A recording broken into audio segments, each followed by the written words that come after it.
John Ilagan.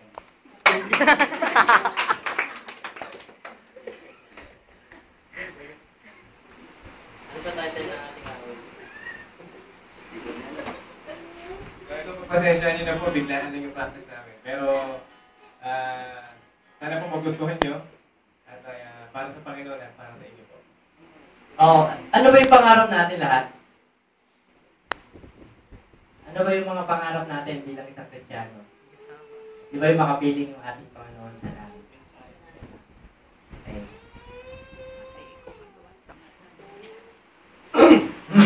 Ang awitin na ito, inahandog namin sa Diyos. Sa inyong lahat. Luma-luma na, di ba?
Maraming